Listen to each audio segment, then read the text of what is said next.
Bismillahirrahmanirrahim. Esselamu aleyküm və rahmetullah. Allah ibadət itaətlərinizi qəbul etsin. Yenə də əziz, dəyərli ağamızla birgə sizin hüzurunuzdayıq. Ağa, selamu aleyküm. Selamu aleyküm və rahmetullah. Xoş gördük sizi.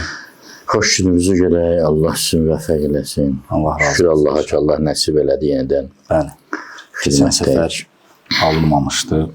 Şükür olsun, yenə də bir yerdə inşallah Quranın, Əhl-i Beytin xidmətində olaq. Ağa, siz gözəl bir mövzu təklif elədiniz. Dediniz ki, zahir və batin haqqında danışaq. Bu həm geniş mövzudur, həm də əslində çox da işlənməyən mövzudur. Və işlənib amma yəni, çox danışılmayıb bu haqda. İstəyirəm elə o haqda siz aşıyasınız, mən də inşallah sizə bir dəstək verərəm. Bismillahirrahmanirrahim. İzləyiciləri də salamlayıram. Zahir və batin. Tərcüməsi, zahir sözünün tərcüməsi, yəni aşkar olan, batin sözünün tərcüməsi aşkarın gizlini. Məsələn, bir almanın zahiri onun tutalım, qabığıdır, batini onun daxilidir. Və yaxud bir hadisənin zahiri məsələn budur ki, 2 nəfər dava eləyir. Batini budur ki, məsələn bu biri haqdır, biri batildir. Burada şəhadət var, burada haqq yolunda mübarizə var. Və yaxud deyək ki, Əli əleyhissalam buyurur bir hədisində İslam dininin zahirindən başqa, qabığından başqa bir şey qalmayacaq, içi boşaldılacaq. Zahir və batini biz müəyyən qədər anlayırıq. Mən burada nələrə toxunmaq istəyirdim? Bir məsələ bundan ibarətdir ki, bu ki deyirik, bir işin, ya bir əşyanın, ya bir varlığın zahiri və batini, bu zahir nəyin zahiridir? Və bu batin nəyin batinidir? Yəni, biz belə baxanda hər bir şeyin və hər bir mövzunun zahiri batini var da. Məqsədim var. Məqsədim nədir? Demək istəyirəm ki, tutalım, biz deyirik, məsələn, bu meyvənin batini, içi, ləpəsi, bir də qabığı. Bu qabıq o ləpənin qabığıdır. Bu ləpə də o qabığın ləpəsidir. Bu aydındır. Söhbət buradadır ki, əsl hansıdır burada? Yəni, qabıqdır əsas, qabığa görə ləpəyə hörmət olunur, ləpə qəbul olunur. Ya əsas o məğzdir, o ləpədir, ləpəyə görə qabığa hörmət olunur, qabıq qəbul olunur. Gözəl. Bu mövzudur əsas. Gözəl. Niyə görə bu mövzunu açmaq istədim? Adətən biz elə düşünürük ki, deyirik, filan, məsələn, Quran-ı Kərimin bir zahiri var, bir batini var. Filan işin zahiri başqadır, batini başqadır. Elə bilirik ki, zahir tamam ayrı bir şeydir, batin tamam ayrı bir şeydir. Hə, indi mən bunun zahirini xoşlayıram. Yox, belə deyil. Bu zahirlə batin sıx əlaqədardır.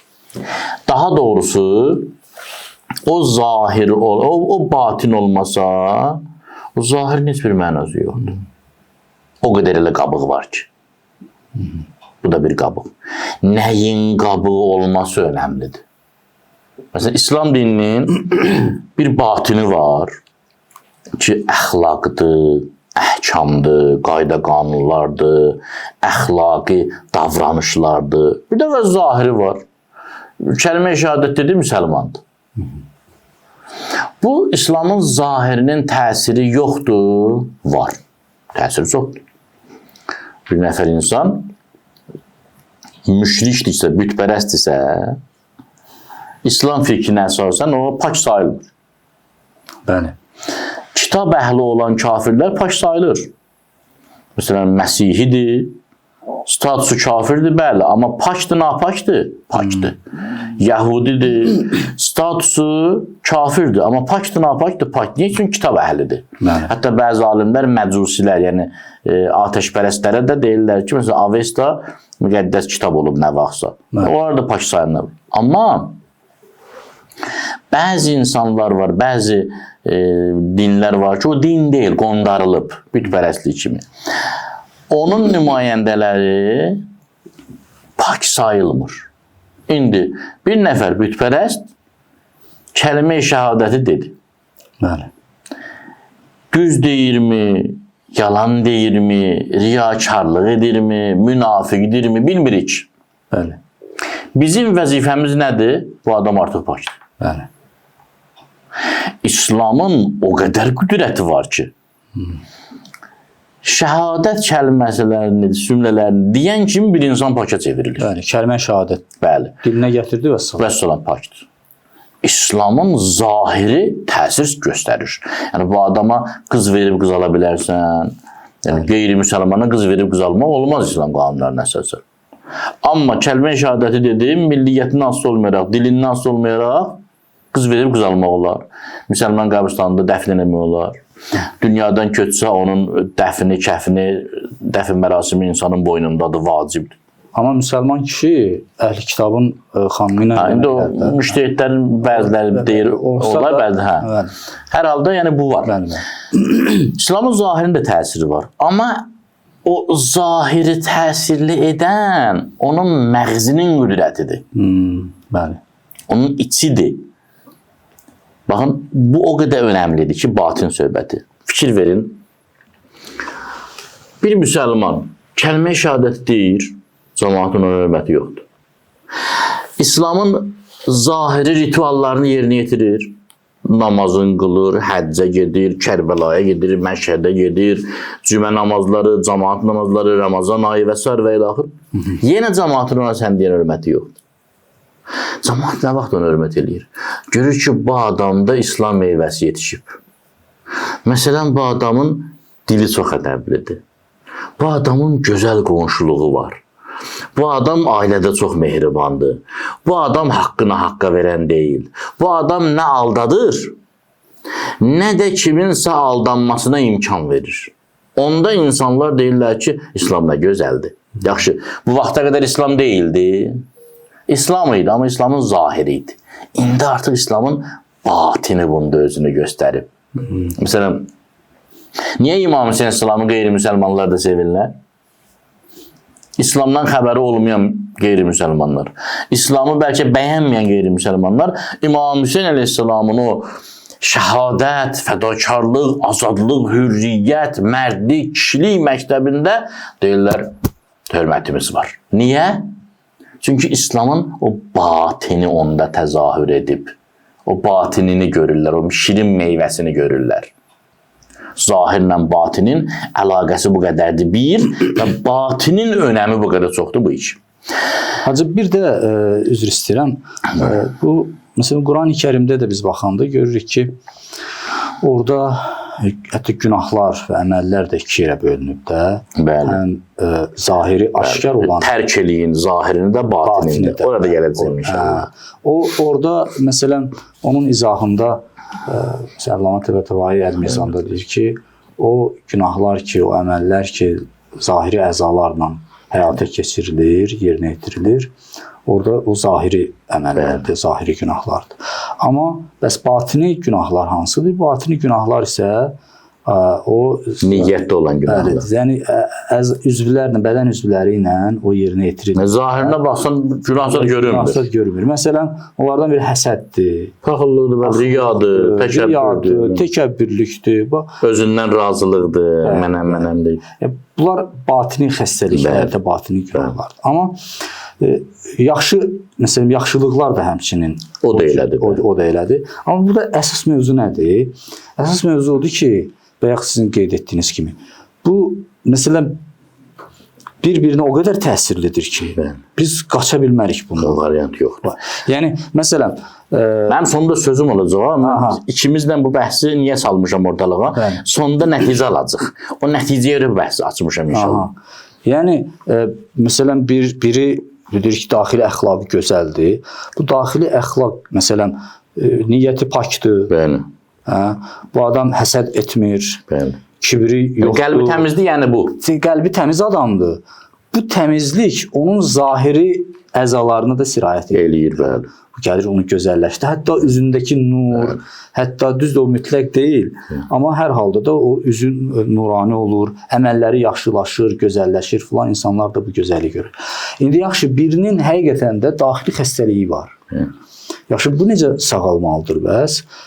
Burada o da deyir ki, zahiri əməllər də eyni ilə batini əməllər, təsirə malikdir funksiya qaydasına. O Quran-ı Kərimdə var, deyir ki, Fatir surəsində də deyir ki, bəs İleyhi yes'adul kelimut tayyib ve'l-amalu salihu yerfa'uhu. Pak əqidə, pak ideologiya, pak o əməllər ona tərəf qalxır. Amma onu qaldıran əməli salihlərdir. Əməli salihin elə bir iksir təsiri var ki, onu qaldıra bilir. Amma onu da əməli salih eləyən əqidənin paklığıdır. Əqidə bəli. Amma əqidənin özü də, məsələn, inancın özü də o əməllərin vasitəsilə, zahiri əməllərin vasitəsilə. Yəni, məsələn, birinin səxavəti yoxdursa, bu adam özünü məcbur eləsin birinci. Rola girməlidir. Səxavətdə adam roluna. Özünü məcbur eləməlidir ki, bu əməli etsin. Sonra yavaş-yavaş o onun xasiyyətinə çevirir. Yəni əvvəl təəbbüddür. Bəli. Əbd roluna girir, qul roluna girir. Sonra Peyğəmbər sallallahu əleyhi və səlləm necə yaşayıbsa elə yaşamağa çalışır obraza. Sonra bu obraz özününkiləşir, olur əbd. Qula çevrilir Allahın. Birinin yəni davranışı, əxlaqı pisdirsə, görürsən, ədəbi pisdirsə, bu adam ədəblənməlidir. Özünü məcbur etməlidir ki, ədəbli göstərsin, məsələn, əsəbi danışır. Çox qəşəng mövzuya gəldi Sami müəllim. Bir çox hallarda bizim mühitimizdə, indi biraz haşiyə çıxsaq eybi yox. Deyirlər ki, quyuya su tökməklə quyuda su olmaz. Qardaş, əgər quyunun özündə su olacaqdırsa, yəni bu söz doğrudur ha, amma mənim yaxşı adam olmağım barəsində də bu söz əsasdırsa, onda Allah məndən niyə tövbə tələb edir? Niyə düzəlməyimi istəyir? Niyə düzəlməyimi istəyir? Deyirəm, ilahi yox idi da məndə. Onu ancaq Allah deyə bilər ki, məsələn, filan kəs barəsində onun da xeyri yoxdur ona. Amma biz deyə bilmərik ki, bizim haqqımız, biz daim özümüz haqqında da deyə bilmərik. Yəni, çünki insan elə bir hala, situasiyaya düşür ki, həqiqətən dəyişə bilir. Ona görə dəyişə bilməsə Allah zaten tələb eləməz, əmr eləməz. Ona görə zahirən sən bunun əhli olmasan da çalış, həyalı ol, əxlaqlı ol. Zahiri düzəlt ki, batinə sirayət eləsin. O batinə də istər-istəməz sirayət edir. Çünki bu möcüzə kimi bir şeydir. Əməl, salih əməl möcüzə kimi bir şeydir. İnsanı dəyişdirir. Bu hədis ki var, kim mən əxləsə lillahi ərbə'inə səbahən, kim 40 sutqa Allah üçün yaşasa, hikmət çeşmələri qəlbindən, dilinə cari olar. Eyni söz psixologiyada da var. Vərdişi dəyişmək istəyirsənsə, əgər vərdişin çoxdan da yığılıb qalıbsa 21 gün, başqa iş görürsən ki, o səndə dəyişsin. Yox, çoxdan yığılıb 40 gün, az müddətdə yığılıbsa 21 gün. Yəni, bu tək İslamın sözü deyil ki, 40 gün. Yəni, insan öz vərdişini dəyişə bilir. Əzbərini poza bilir. Yeni bir vərdişə varid ola bilir. Sonra onun xasiyyətinə çevrilir. Batindən, günahlardan danışdıq. Sami müəllim, baxın. Burada zahir və batini biz biraz haçalandıra bilərik mənasını. Bir var, siz deyən kimi zahiri günahlar, bədən üzvləri ilə olunan günahlar, batini günahlar, qəlb, niyyətlə olan günahlar. Bir də var ki, günahların özünün də zahiri və batini. Çox gözəl bir hədisdir İmam Sadiq Əleyhisselamdan. Siz də bilirsiniz, tamaşaçılarımız da yəqin ki bilirlər bunu, amma təkrarında çox faydalı. Bir nəfər gəlir, İmam Cəfər Sadiq Əleyhisselama sual verir. Soruşur, acan siz heç günah eləmirsiniz? İmam buyurur, xeyr. Deyir, ağa, heç ağlınızdan da keçmir günah eləyəsiniz? İmam buyurur, xeyr. Deyir, ağa, mən başa düşə bilmirəm axı. Siz məcbursuz. Yəni Allah sizi belə yaradıb ki, zaten də içinizdən də gəlmir günah eləməyə. Yəni bacarmırsınız. Deyir, yox, biz mələk deyilik ki. Biz insanıq. Bizim də şəhvət hissimiz var, qəzəb hissimiz var. Deyir, bəs necə ola bilər axı? Adamın heç ağlından da keçməsin, məsələn, filan ləzzətli günah eləyim. İmam ona sual verir ki, gəlsən başa salım da, sən heç ağlından keçib ki, öz nəcisivi yeyəsən? Deyir, xeyr. İmam buyurur, niyə məcbursan yeməməyə? Deyir, məcbur deyil, amma onun iyrəncliyini anlayıram da. İmam buyurur, biz bütün günahları o şəkildə görürük. İyrəncliyini görürük. İyrəncliyini görürük. Deməli, o mərifət onları məsum eləyir. Bəli. O Yusuf Aleyhisselamla Züleyxa söhbətində ki, Allah Teala buyurur, وَلَقَدْ həmmət bihi. Züleyxa hücum çəkdi Yusufə ki, onu alsın ağuşuna. وَهَمَّ بِهَا. Yusuf Aleyhisselam da gedərdi ona doğru. Ləvla ən rəa burhanə Rəbbi. Rəbbinin bürhanını görməsiydi. Həmin bürhan buyururlar o mərifətdir. Zahirən baxanda bir padişah xanımı ilə cavan oğlan, necə gözəl yaraşırlar. Yusuf Aleyhisselam onu iyrənc görürdü. O mərifət onu qoymurdu günah eləməyə. Ağlından da keçirmirdi. Necə ki, bir nəfəriniz... Hacı, üzr istəyirəm ki, orada Yusuf Peyğəmbər mövzunu elə aparır Allaha doğru ki, heç yəni sən gözəl deyilsin. İnnəhu Rəbbi əhsənə məsvə. Rəbbimdir gözəl. Məni də gözəlləşdirir. Burada da elə İmam Sadiq Aleyhisselam tərəfi qaytarır öz düşüncəsinə ki, səndə də bu məsumluq var. Məsələn, nəcis yemək günahdır, sən yemək istəmirsən, ağlından da keçmir deməli, ona nisbətdə məsumsan, ona münasibətdə məsumsan. Kimin ağlından keçir ki, məsələn, götürüm avtomobili, gedim küçədə bir dənə balaca uşaq tapım, vurum onu divara əzim. Deməli, o günahdır və sən ona qarşı məsumsan. Kimin ağlından keçir özünü doğrasın? Bu bir günahdır, sən ona qarşı... Yəni, İmam buyurur, sizdə də bu məsumluğun müxtəlif mərhələləri var. Bizdə isə imamlarda, peyğəmbərlərdə 100%'dir. Yəni, heç bir günahın ləzzəti bizə çatmır.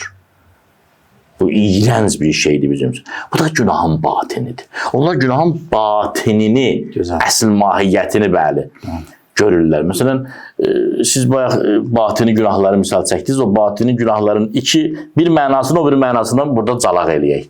Məsələn, riyakarlıq batini günahdır da. Üzdə bilinmir, adamın niyyətində günahdır. Bir misal çəkildilər alimlər, çox gözəl misaldır. Siz oradan qapıdan girirsiniz, daxil olursunuz otağa. Mən qalxıram ayağa. Və məqsədim sizdə ədəb göstərməkdir. Bu bir. İkinci epizod. Siz oradan daxil olursunuz, mən qalxıram ayağa. Və ətrafımdakılar bilirlər ki, mən sizi məsxərəyə qoymaq üçün qalxdım ayağa. Əməl eynidir. Heç bir fərqi yoxdur. Amma biri savabdır, biri isə iyrənc günahdır. O içərdəkinə görə.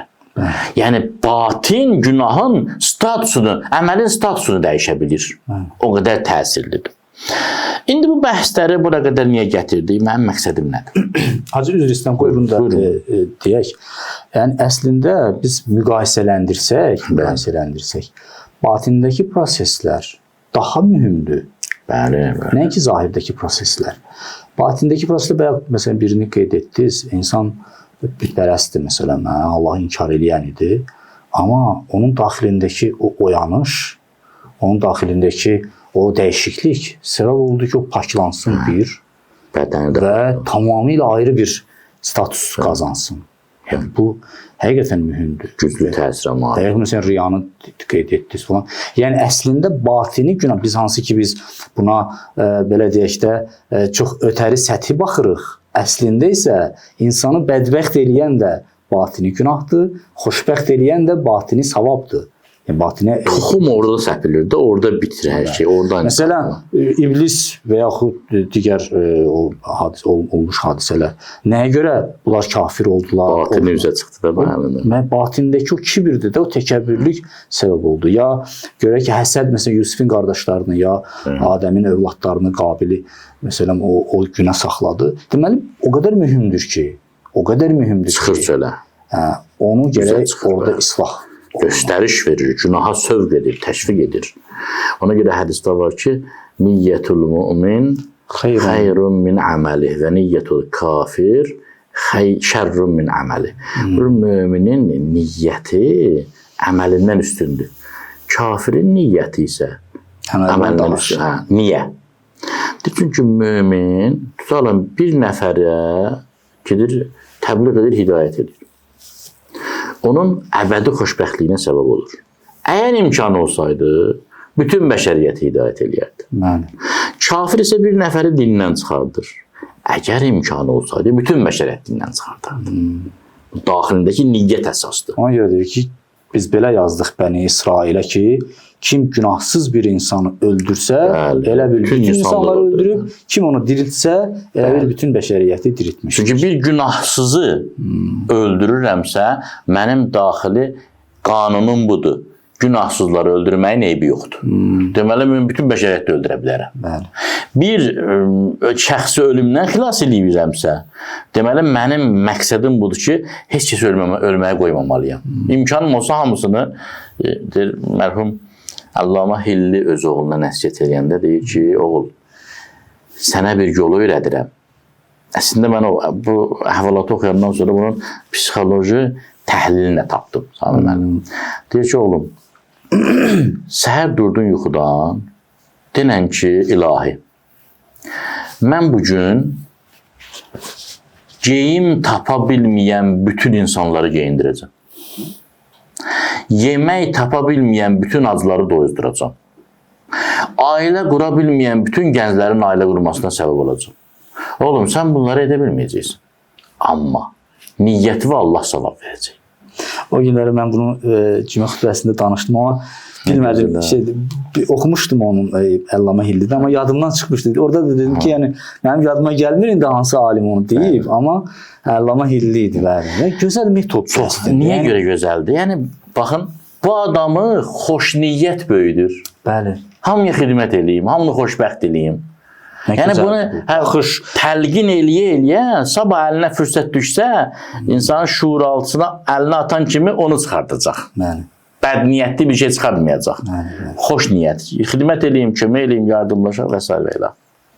Güzel. İndi keçək nəticəyə. Nəticə nədir? Şeytan bizimlə bir oyun oynayıb, Allah ona lənət eləsin və nəfsimiz də onu dəstəkləyir, çox təəssüf. Biz hər şeydə bu zahir-batin məsələsini qəbul edirik, dünyadan başqa. Məsələn, gedirik avtomobil almağa, baxırıq ki, bu avtomobilin zahiri çox gözəldir. Deyirik ki, bu zahirindən niyə aldanıram ki,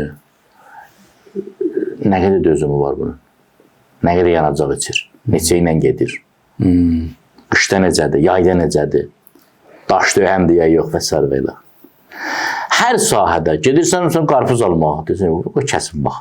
Üzü gözəldir, niyə almırsan? Yox, üz əsas deyil. Hər sahədə biz gözəl bir qızla evlənmək istəyir. Qoy görmək bunun nəsli nəzabət necədir, xasiyyəti, əxlaqı necədir. Gözəldir də, kifayətdir, yox, kifayətdir. Öyrənim hələ görürəm. Öyrənib görürüm nədir. Hər sahədə beləyik. Yəni, zahirlə batini birləşdiririk, ayıra bilmirik.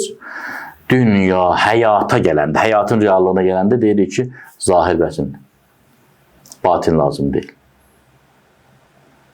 Axı, sən həyatın da keyfiyyətini yoxla.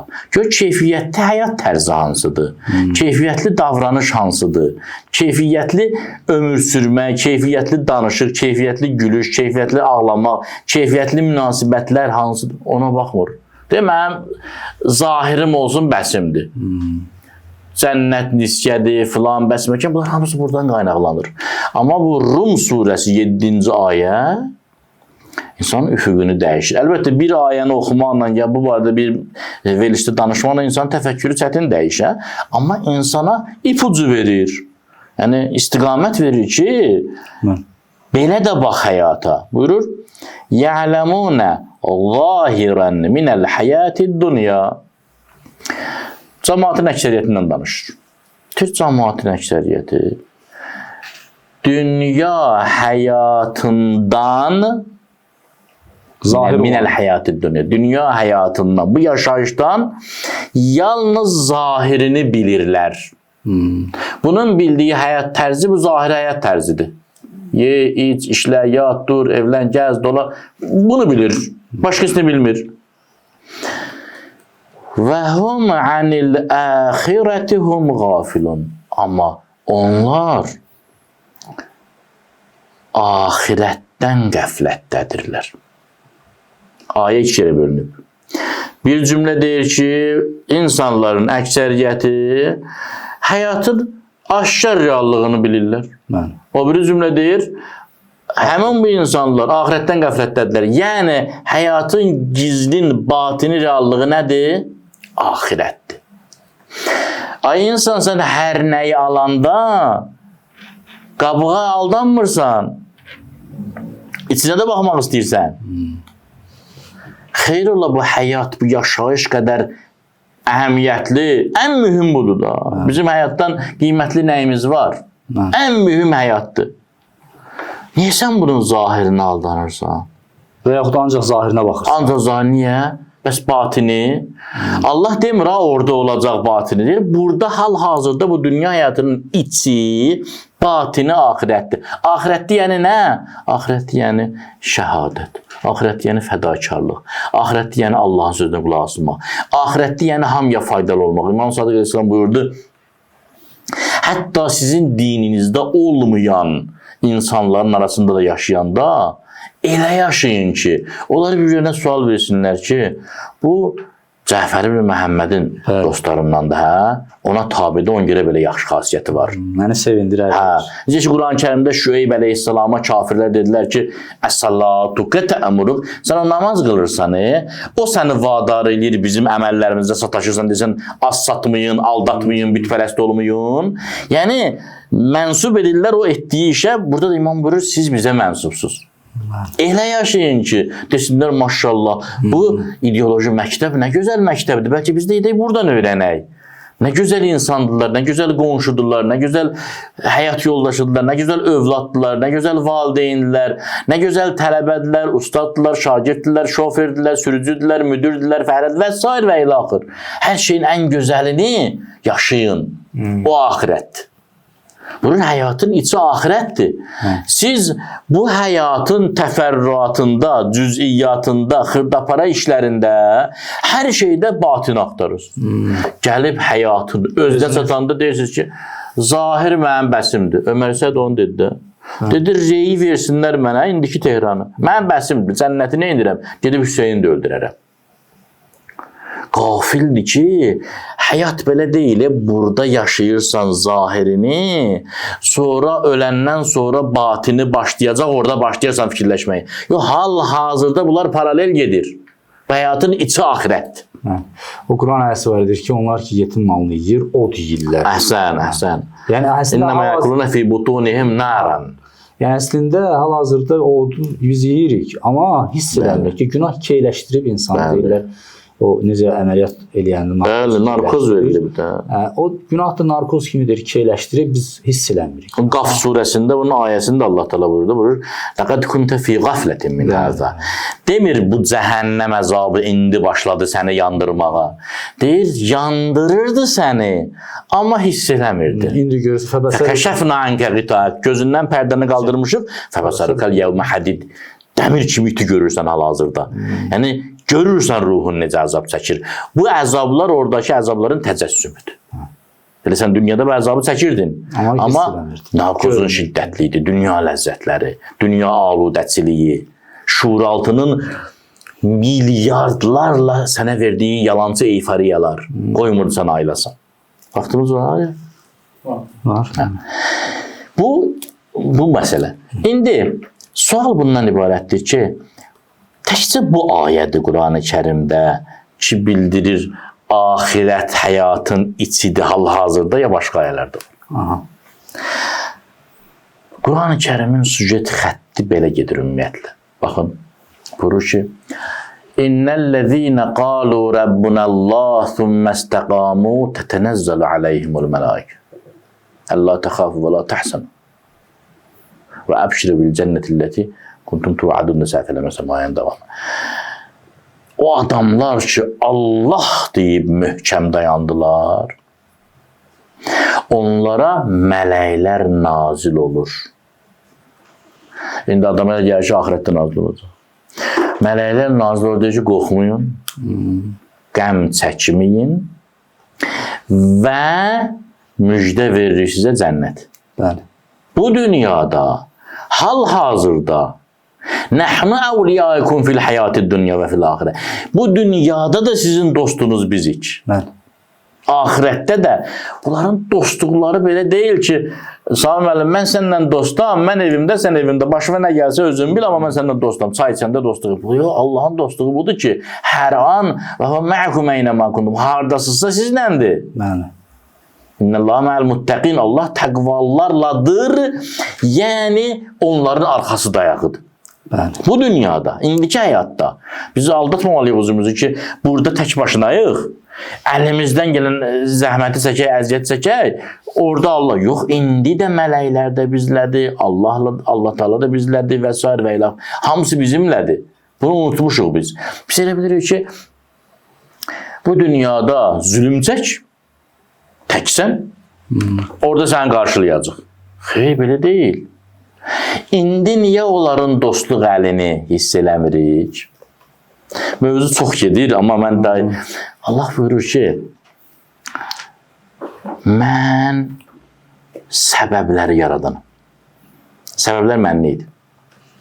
Yəni sizin səbəb dediyiniz şeylər var ha, od olmasa buranı yandırmaz. Od niyə varı fikirləşmirsiniz, deyirsiniz. Od olmasa, o od niyə var mənli idi. Susuzluğumu su yatızdırar. O suya susuzluğu yatızdırma qabiliyyətini verən mənəm. Səbəbləri mən səbəb eləmişəm. Səbəblər mənimlə paralel yox idilər əbədi olaraq, əzəl olaraq. Səbəbə səbəbiyyət verən mənəm. Musabbibul əsbab mənəm. Səbəbi səbəb eləyən mənəm. Yoxsa səbəb olmazdı. Sizin şuur altınız elə formalaşıb ki, mən bütün səbəbləri rədd edib gəlməsəm sizə köməyə, sizin şuur altınız yenə saldıracaq ki, hə, filan səbəbdən oldu.